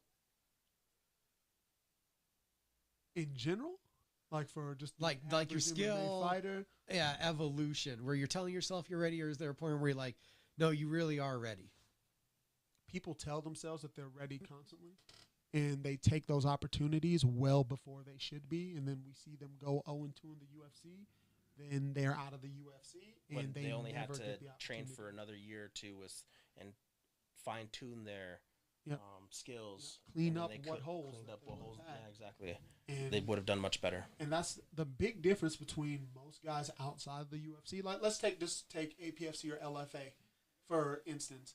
Most of those guys are already UFC caliber guys. If they're on the main card of the LFA or APFC or Fury, they are already, most of the time, UFC grade guys. Mhm. And then we see the LFA's roster makes up almost all of the top 10 of every weight class in the UFC. I would say they're 60 to 70% Mhm. of it. And now we got shows like APFC coming through. This is only their 21st show. And look at how much they have behind them. And look at who they've already gotten onto the bigger stage. They promote like nobody's business. Yeah, they Their do. social media game is elite, and they know Mhm. what they're doing. And then there's the other guys from Fury who get the opportunities who come up. Cage Warriors, CES. Like so many of these dudes, like if you're a champion in one of these organizations, you're already ready. Mhm. You're for Or sure you should be already ready. Or you should be ready. Exactly. 100%.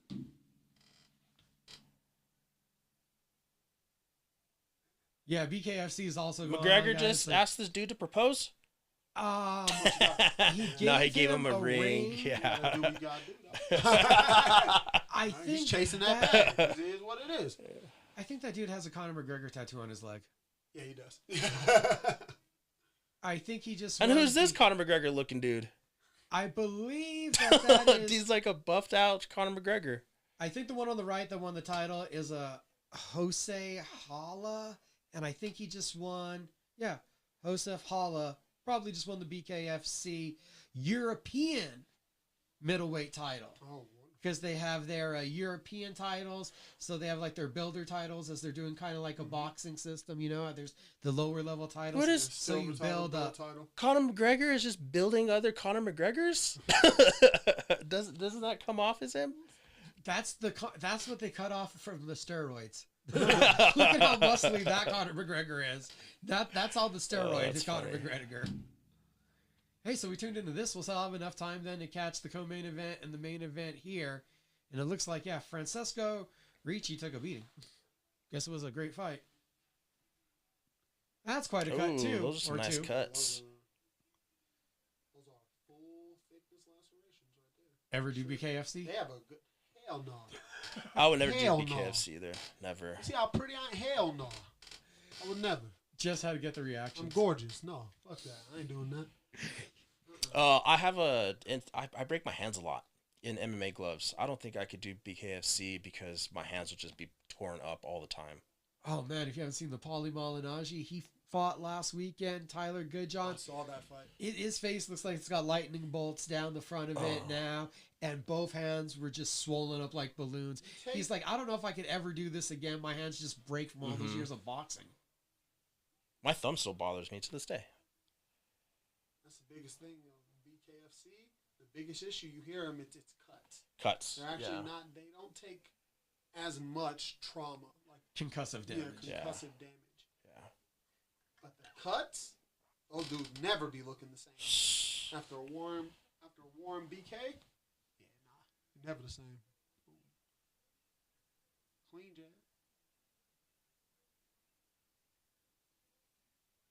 So they have 4 title fights on this card in all. Ooh, I think this might have been the second. So I think there's still 2 because they'll have the lightweight tournament semifinal coming up. And then after that, the main event is the cruiserweight title. So Chris Camozzi is defending against. Oh, Chris Camozzi's fighting today? Yeah, he's. Oh shit! I thought it was the next one.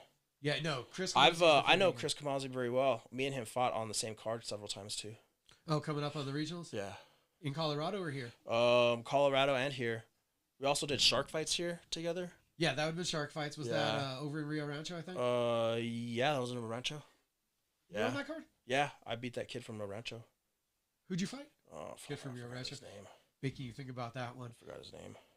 Can't remember who we had over at ESPN Radio a couple weeks ago. We were talking about shark fights. It was someone else that was helping. That was a pretty good organization at the time.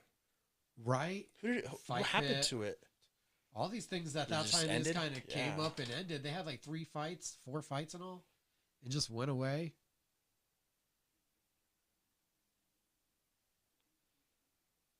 Talking about guys that earlier that had opportunities, and it's sad like with Frank, and then you have other guys like Clay Guida that you see him in the gym and he is dog shit. Like he's getting beat up by everybody, he's getting taken down, he's getting his ass whooped, and then he shows up, but he shows up on fight night. Shows up fight night. You know, we've seen it. We see it so much. Dudes who are absolute monsters in the gym nationwide. They're monsters in the gym. You're like, this dude can beat anybody, anytime, anywhere in the gym. In the gym, he can beat them all. You put him into the lowest level AMI fight, he's gonna freeze and get cleaned up. Mm-hmm. We see it all the time.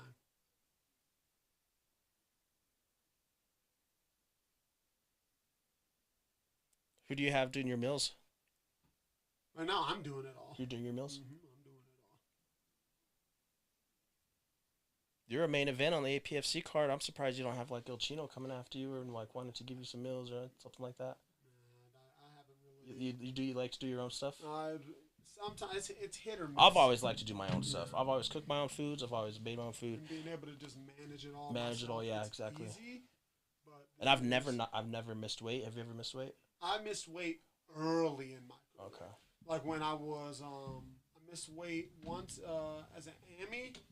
No, twice as an AMI because I had no idea how to cut, and I'd only been in MMA for like a year. And I took all the fights, and I was not educated on how to cut weight. People would just say, you could lose that in a day. And I would be like, how? What do you mean? Yeah. What do you mean by that? And then going up as a pro, I missed weight when I fought Treston Vines. When I had beat Treston, I missed weight. And I had just fought Miles Amos at 85, and COVID hit everybody. I was up to 237, like I was telling you earlier before we went live, and that was a 50-pound drop to get to him. And I did that on 18 days notice to fight Miles, and then we had the fight with Treston, and I'd only been able to get 10 pounds off like good. Yeah. And that was another fight. And then I got down to 77, and my body was like, no more. That's another 50 pounds that you've lost 100 pounds in 4 months. Yeah, Like that's too much. My body was You needed to recover. done. Yeah. It was done, but it was necessary. So we win that fight. We move up to 85 and fight Bruno when I was 5-0, and that's how I ended up getting my first loss. And that's another fight. And this is something I wish I didn't do so much. And my manager will tell you, but nobody could tell me nothing then. No one can tell you shit when you're undefeated. And you're like, I don't care if it's another 12 days notice. I can take anybody. It don't matter that it's up a weight class. And I lost that fight by decision. And after that, that's when I got over to Luke at Rough Rider Barbell Club to start taking my strength and conditioning to the next level. And that's when the diet and everything really started to hone in. Yeah. Strength conditioning diet's a huge part. Yeah, Bruno was huge. When we walked in there, he was like 215, 220. And I was like, I know I was a bloated because we just took all the fluids in that we could. Yeah. And I was a bloated 196. I was like, well, dang, all right. There are different sizes here. Yeah, I was like, all right, well, New Mexico I'm going to YOLO that left hand and see what happens. Yeah. Oh, that was in New Mexico. Where was that, Minnesota? Yeah, that was in Minnesota. Yeah, because that was all prior. during COVID. Throughout, I mean, most of my pro career was through COVID. And I'm lucky to have been able to fight as much as I was able to during COVID. Yeah. I think all the way up to Scott, we were still like just getting out of COVID when I fought Scott Wirtz 2023, the start of 2023. You already said it, but it is amazing. You go to these camps, you learn how to wrestle, grapple, strike, and they're like, hey, you're this weight class. Make weight in a couple days. Huh? We're like, wait, what? Yeah, and then they leave that part just totally up to the athlete. Go figure out how you're going to make weight. It's very common. Some gyms have great coaches who they're on top of it, or they know this guy has no combat sport experience. He's not coming from a wrestling background. We're going to tell him what we want him to do to cut weight and take him through the process. Mm-hmm. Everybody just kind of prints up that weight cut diet sheet from the UFC. Everybody's different, man. Everybody just prints that up, and they're like, drink this much water this day, this much water this day, then cut it to a gallon, then cut it to half, then cut it to a quarter, and then cut until weight is met. And there are fools who are like, I'm still 18 pounds over. They're like, yeah, that's normal. This was all just to help you flush it out. Now that I'm in charge of all that, I don't have a big water cut anymore. I diet the bulk of the weight down. That's so always how I was. 8 to 10 pounds over, and then I'll water cut that because it's nice and light. It's that wrestling mentality that I grew up with. That was always, you always make weight. So where was the first smoker for each one of you guys? Because that's the first fight, right? I never had a smoker. You just went straight to amateur MMA? Yeah, straight up. I went straight to amateur MMA. 3 weeks of training. Then the gym moved. That's when Latrell's left Rio Rancho, and they went into Albuquerque for their first Albuquerque location before the Albuquerque kickboxing merger. So I just did not train because I didn't have a car at the time. And I was like, well, I guess I'm done training MMA now because that's no longer in walking distance. And then a full almost year later, I get the car, go over there to train. They're like, hey, you trying to fight? I was like, yeah, I'll fight somebody.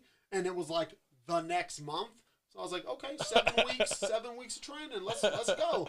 And it was at that EFC card that we had out here for a little bit. That show was my first one. I have never got yelled at by a promoter like I got yelled at by those people when I misspelled the name of one of the guys on the card. Oh, yeah. It was a good, I liked it. It was a good promotion. I was so nervous. It was Martin Erlone. He was Jackson's guy. So was that just right down here at 5 Points? Yes, it was. Out here in the South Valley. Yeah.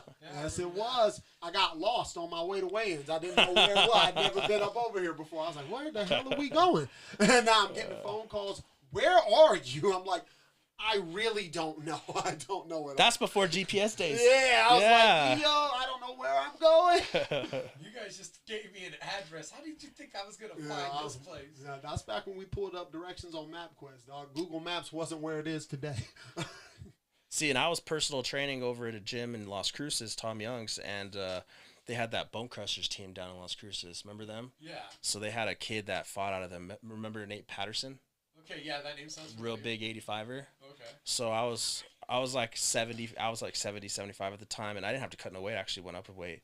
But he was like 4-0 or 5-0 as an amateur, and nobody wanted to fight him. And I was like, I'll fight him.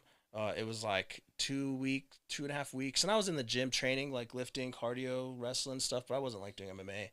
And then I kind of just did it for the money because they paid me under the table, and took him to a draw. Never, with no experience. And after that, I was like, I just took this dude with only wrestling to a draw that was undefeated as an amateur. Maybe I should give this a shot. So that was MMA. That was MMA straight. See, now, And I got to wear wrestling shoes. You'd be surprised how many of us fall into MMA. Yeah. Most of these fighters fell into this. Well, me and Rob are like the same age, so it makes sense. Back in those days, there really wasn't even an amateur program. But Jalin, you came up the same time as Jerome and some of the other guys. I was like, there was a lot of judgment 32. series. I started very late though. Yeah. There was judgment series. There was battlegrounds. Yeah. I thought we would have had you 23 when I started, and then didn't even get to a point where I could train consistently till like 2018. Oh, wow. And then I went pro finally in 2019 is when I actually went pro.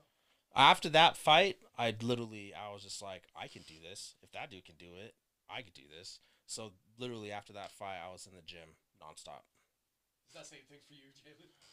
I was never, I was never able to get into the gym nonstop until late. I wasn't training like consistently like 4 days or more a week at least once until 2019. Like right then and there. Before that, with me working at the time Dawn Chalmers, then switching over to HP, I was able to get in 4, maybe 5 sessions a week, 1 a day for the bulk of my career. This is the first stretch of my career since the start of this year and halfway through last year that I was able to start training 2-a-days for the first time in my career. Oh. Yeah. So now we're saying you're fully committed. Yeah, now I'm able to say mentally I've been fully committed. For as far as physical prep, now is the first time I'm able to fully do 2-a-days. It makes such a difference.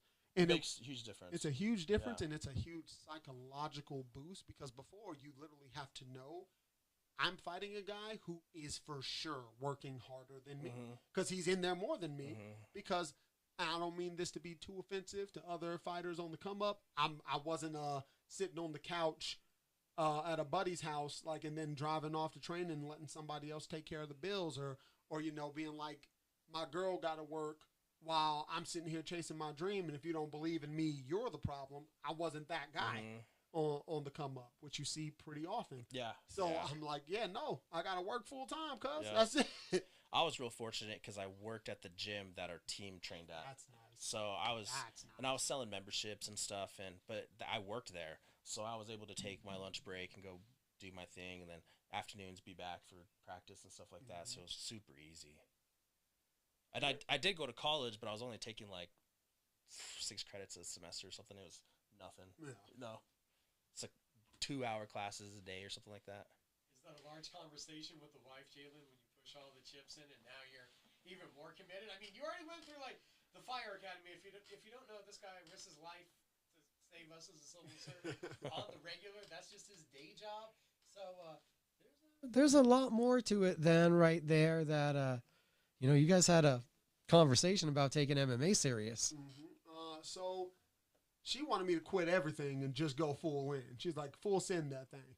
She's like, you're you're good enough. Right there. Oh yeah. Yeah, she was saying quit the job. My wife is my partner in crime. No matter how bad we get into it, at the end of the day, I know she's got my back and I've got hers. And she's like, we already know you're good enough. We've seen you fight these guys. We've seen you only get clipped after beating the brakes off of dudes. Yeah. And that's what's costed you. Skill for skill, you can do it. So she's like, quit it all. Commit. I was like, well, hold on now. We got 4 kids. I won't be doing any of that. But No, like if you take the perfect MMA fighter, it would be John Jones. Look at his physique, his length. You're John Jones, but just in a smaller version. You got that long reach, explosive experience, and intelligent, and you can move.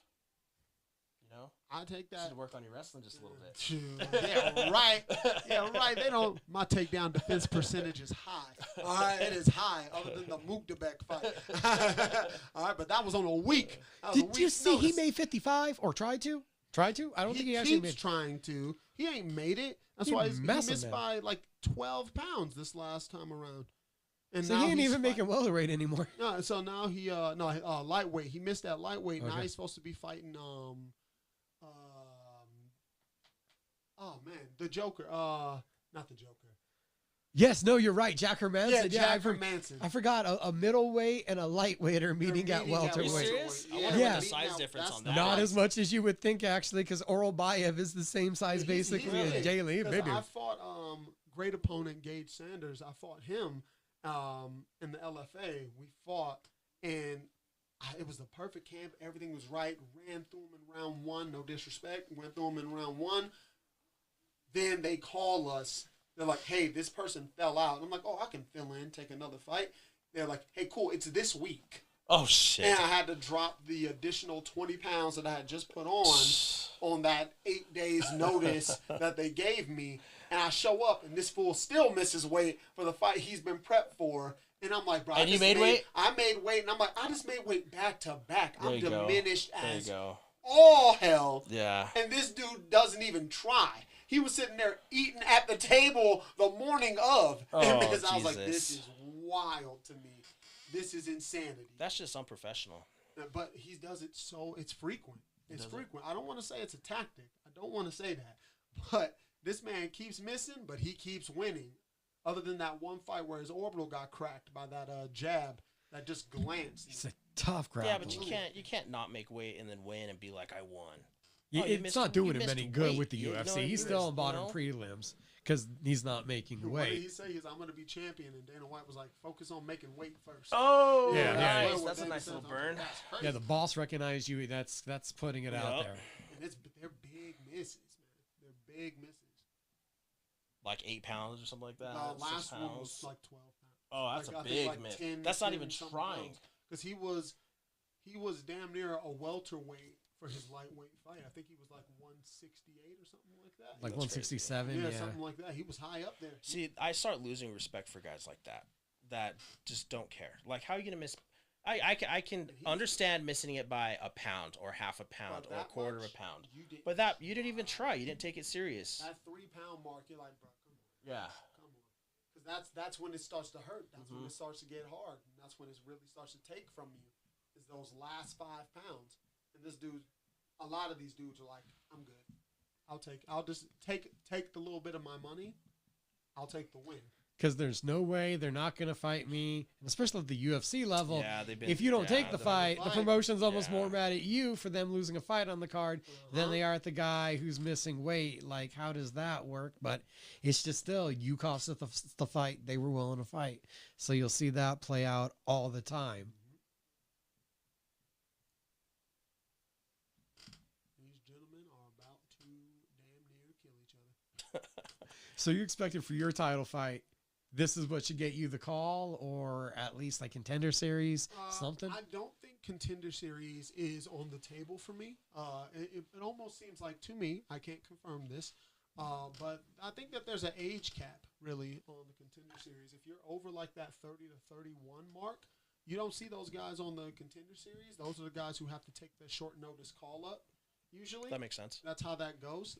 Contender Series is for the younger prospects. Yeah, they want to build them up. Yeah, that's where you're starting off. So I don't think Contender Series is something that's in the books for me. I would say I would probably be getting a short notice call up, be it from the UFC or just a standard call up, ideally from like the PFL at the start of January, or getting the call from them to fight January, February, and mix things up either in the UFC or PFL.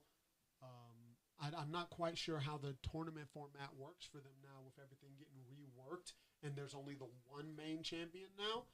But I think the tournament and scoring the points throughout the tournament are still in effect. I don't know if it's still a point system or if it's just how you win and you keep moving. For the minor subsidiaries, they're still doing the point system, I believe. But I think, or I might be wrong, I think they might have went to the tournament format overall. Yeah. Just 8 dudes win, you move on, when you move on. I just No don't more know of the how point they stuff. decide who And gets then the into winner- the and then- tournament. Yeah, you Vice keep champion. going. Yeah, you Or get is to the a champ- season champion. Is the champion and part of then- the tournament? No, that depends, because so far they haven't, because they just crowned the champions and they're starting to crown world champions. I think one of them, like the lightweight champion or the featherweight champion, he said, throw me back in the mix. I want it. But some of them don't, because now it dropped from $1 million tournament to a $500,000 tournament. But people don't realize, so this, I'm happy that this has got brought up and we can shed a little bit more light on this. They can make more money now, because before it was the $1 million win and it was everything leading up to the tournament. And then if you win the last fight, you don't get an additional $1 million. It's just you get paid out the rest to equal that $1 million. Okay. So fighters like Kayla Harrison didn't make a dime after she won that. She was just making her regular fight purse because she made well over that already when she was fighting. So some of their bigger names weren't getting paid for winning these tournaments. But now this system, it's a $500,000 bonus. So now it's everything that you gain. To win all your purses, Yep, save all you that get money. all your you get that purses, extra everything 500 leading on up, top and of it. now it's an extra $500K. That makes so sense. in the long scheme of things, they're making more money, especially when they get to those bigger PFL contracts where the pay's higher. Hopefully it cashes on. They got 1 year left on the broadcast deal with ESPN, and I don't know what happens to the PFL after that, because right now all their other stuff is free on their app. Yeah. So you can DAZN some of the stuff, you can ESPN it, but a lot of it's free, so we know that's not doing great. It's free. So it's similar to, they're going to have to either stick with the ESPN pay-per-view subscription format, or they're going to have to find a new partner, just like the UFC just did with Paramount, because pay-per-view is over and done with. And it's been over and done with. But, you know, the UFC, we're going to keep telling you, nah, pay-per-view is still where it's at, and our numbers are good. If they're that good, why did you need a guarantee set pay no matter what the numbers were for the pay-per-view sale? So no matter what, I think it was it counted as at least 500,000 to 700,000 buys for the ESPN deal, depending on the card. If they didn't already make over that, I don't remember the exact number for that one. Yeah, pay-per-views have not been doing great. There's a reason why UFC is okay with getting away from that model. And well, it's Paramount because they didn't tried revisit so it. hard to get rid of illegal streaming, and they can't. So now, Do you know how many people freaking stream like that? It's insane, the amount. You can't get them all. You can't get them all. And now with the Paramount deal, most people already have it. They said they're not going to increase Paramount's price. I think you can still get almost everything with just the $9.99 plan. Really? Paramount Plus. That's yeah, what they've for been the saying. UFC, they said it's Really? a base model. Yeah. That would be so I think great. there's like a Model. commercial and a non-commercial I just think tier you'll for probably Paramount. Gotcha. have to upgrade to the non-commercial tier if you want. I would assume if you want pay-per-views, unless they. But from what So I've heard, far, nothing's changed. You can get everything for free. All the fight cards, all the main UFC number cards, and fight nights. I heard they're still gonna use the White House as a pay-per-view though. I think so. well, that maybe, But that might be or something I different. thought they were just gonna stream simulcast that one on CBS because Or you because just they're going want to do to a couple of CBS cards. exactly. You just want Okay. to rack up those ratings. So Yeah, you're like, yeah, hey, yeah. it's not just that we're doing UFC on CBS, but it's the White House. So then everybody that watches CBS anyway, that older generation that's already attached to politics, you're just gonna join in for the spectacle of it. Yeah. So you could see a ridiculous, Free 5-10 White million. House event on CBS. Yeah, That you would be could look insane. like a Super Bowl number kind of for what they might draw for people there for Because a live free fight if it's big that's enough. what the overall end game is. If you want to keep comparing, people want to keep comparing to NBA, NFL, NBL. Those people don't have pay-per-views. No, they They don't. got deals. Mm-hmm. They got big boy deals, and that's what the UFC's chasing. Well, and the other element that the UFC has done great, and TKO actually, the parent company, whether it's WWE or UFC, there's site fees now. We're not, calling up Miami asking if we can throw an event at their arena. We're calling their governor and asking them how much they're fucking paying us to come here now, or we'll go to Because of another how city. much it feeds. You've seen Yeah. Australia, France, Yeah. a lot of these global markets because they are Especially now that paying to they're bring them. opening up. Because how long ago we had our first ever MMA event or UFC card in France in 2022 when Cyril Gane fought Tai Tuivasa Yeah. for the title. That was the first card in France, and MMA was still illegal to do an actual show there.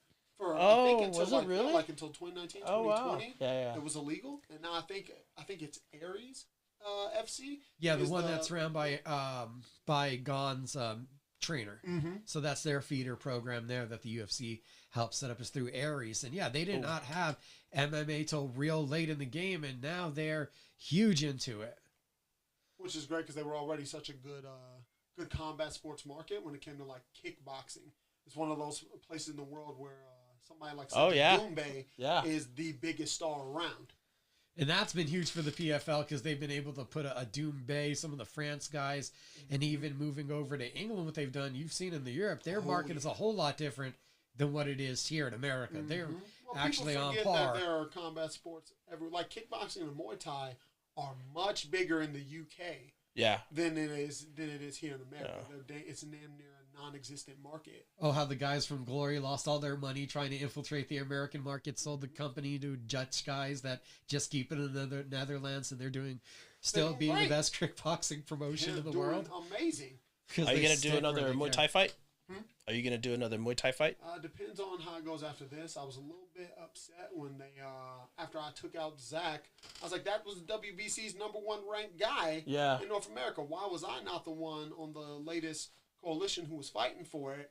But then I was like, Muay Thai wasn't really the focus. That was to get back into everything and make sure the changes and work that we put in was efficient. And it worked. And that it worked. You know, so I got a little bit upset for a second watching my opponent who said no to me for the card that was supposed to happen in I think it was June or July, that coalition card, to get told no and then watch him go on to win the belt. And when they did the card in September, I was like, okay, I'm furious.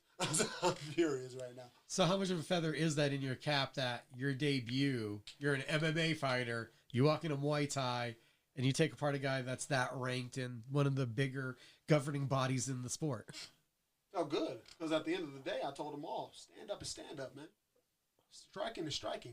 I don't have a orthodox striking style as it is, so it doesn't matter what sport I'm going into. I'm always going to be a problem on the feet. And in that fight, I was like, okay, man, stand up is stand up. You're a great Muay Thai fighter, but you're just a Muay Thai fighter. Yeah. I'm a striker. Yeah. I can go into any striking discipline and put in some work. And I could take you down and beat your ass up on the ground. Have you ever gone to Thailand to do any striking out there or nothing? I've never gone out to Thailand. No? I haven't been. I got the invite once to go out to Bang Tao, Alexander Volkanovski's gym out there. You should, man. It's an experience. I was just out there for a month in March. Oh, nice. Rob's our aficionado on world travel. Yeah, I like to travel a lot. I've been to Thailand 3 times. It's beautiful out there. I would move out there. Were you over in Phuket, Pattaya? I've been at pretty much all around. I've visited all the majors of Thailand, basically. What do you think that Mark Kohler is good at? I think that he has a very grindy, durable style. Durable? He's a durable style guy. He prides himself on trying to walk forward. He's just going to swing. Looks like he swings to get into the clinch. He fancies himself a brown belt. I don't know under who, but I see that he's a brown belt. He's got 4 subs, 4 decisions, and 2 TKOs. So definitely he wants to most likely get this fight to the ground. But I know he's not afraid to stand on the feet, and that's where I'm going to catch him and clean him up.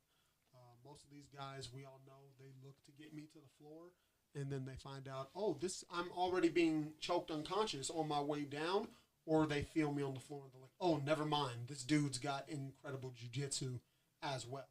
And I'm just a complete fighter. And I'm not saying he's not. He seems complete. He's gone up and fought dudes at 85 and won.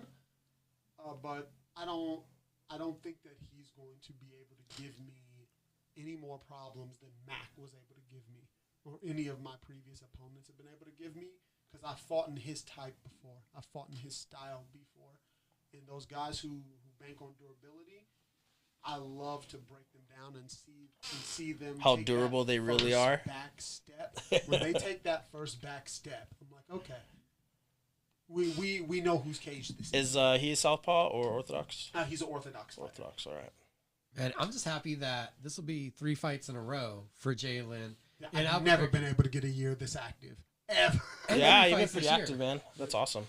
I thought we were going to send you off to the UFC or one championship or something without getting to see you fight here, because LFA thought you were from Minnesota, apparently. Yeah, I was always out over in Minnesota. Where I was Midwest heavy. I was Midwest heavy, yeah. For the Is that where you're from? I'm from Detroit, yeah, originally. So a little bit further than that, but Detroit. But I've been in Albuquerque longer than I even lived in Detroit. But yeah, that's where I was at all the time. But it's mainly because those were the main spots still letting them put on shows during COVID. So they're like, hey, you want to come over here and fight? It's like, Hell yeah. well, yeah, let's do it. So if you guys are wondering, we're watching the BKFC co-main event, and Franco Tenaglia is still somehow punching the shit out of Ben Bonner. I'm surprised That this right eye is like closed in this almost. round right now. This is the last round. Yeah. And I don't know if you guys know the backstory about this. So Tenaglia was the lightweight champion. He was supposed to defend in Texas against Tony Soto and couldn't get a visa to get in the country. So he knew he wasn't going to be able to get in here, and he took an MMA fight. So he had to cancel the BKFC fight, still fought at home in his country. So BKFC did their event, and then when they see that he still fought, they were like, well, you are stripped of that lightweight title. Oh, yeah, but shit. So- BKFC needs to get it together. They can't be stripping fools and then putting up 3 interim title fights. No, one actually, I think it's 2 interim title fights instead of letting Dotson get out there and defend his strap, which he's been straight up ready to do forever. And then they freaking strip Trout, and then they make a 3-man tournament out of it, and he had the belt. Well, and we'll get to that one in a second, because Trout and Palomino are supposed to fight to see who fights the winner of this. Because Bonner took the short notice fight, replacing Tenaglia, fought Soto, won the interim title. And I was shocked as shit when I read today, they said he vacated the interim title to get in the world title tournament. So they basically told this man, we're not letting you fight for the world title. Yeah. You've got to go through all of this anyway. Thanks for winning that interim title. Tournament or bust. But Tournament or bust. And then we got, like you said, John Dodson just waiting for a contract with Andrew Strode's name on it, because Strode got an interim title fight with G. Pettis. Well, John was sidelined, healthy, waiting for a call. They did that fight.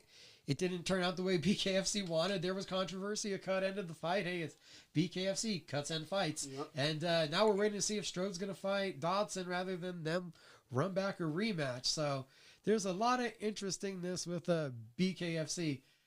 And Tenaglia, if nothing else, this dude is a bite down on the mouthpiece kind of warrior, yelling at his opponent, why are you running from me? Yeah, dude, he doesn't want to fight him. Bonner's a little more slick, a little more defensive savvy, a little more of a counter fighter. I'll say the angles that he was cutting off of his check hook all fight, making a man damn near go through the ropes whenever he missed. That was wild. Yeah, that's skill. So yeah, Ben Bonner possibly shocking everybody. Pause up real quick, everybody. No, I gotta head out. Oh wait, one more question. Yeah, we'll do that. Give me 1 second, I'll grab it for you. All right, so we're going to be wrapping up here because the gentleman, in a very gentlemanly way, had just informed us he's got to get going. So, what are we thinking? How does the fight play out? Is this just another knockout? I am going to be, you all know me, I'm hunting for the finish at all times. I would love to get me a clean knockout because that submission to knockout ratio is starting to lean a little bit too heavy in the submission category. That jujitsu is life post that got tagged on there, I was like, ooh, that hurt me inside. I'm a stand-up guy, first and foremost. So I'd love to get this man out of here and add to my string of first-round finishes. You know, this is going to be my 9th win as a pro. 8 finishes after I get this guy out of here, and 7 of those will have come in the first round once I get him out of here in round 1, 2. And we're looking for this one to be the one that gets the call. Yes, sir.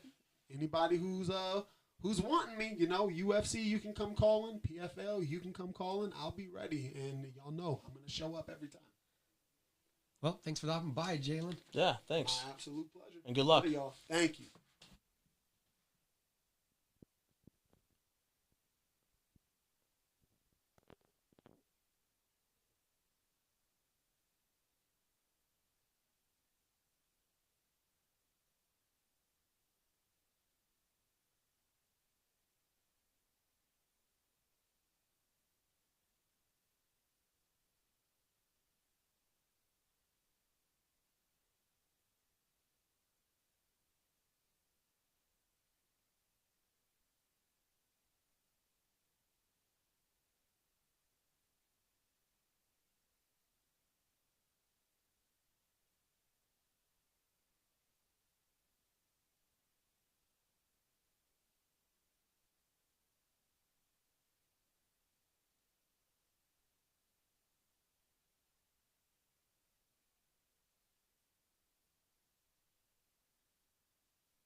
Gonna wrap it up here. First, Cage Minds live watch party. We had Rob Gutierrez join us, Jalin Fuller. We'll have a whole cast of characters coming around in the events to come. Tom Aspinall, just to update everybody, has been taken to the hospital for further evaluation on that eye poke. So we'll see what happens. I don't know. I think he was playing baby, but that's just my own personal opinion. Tom Aspinall definitely going to continue to have that controversy around his name. CageMinds.com for the results.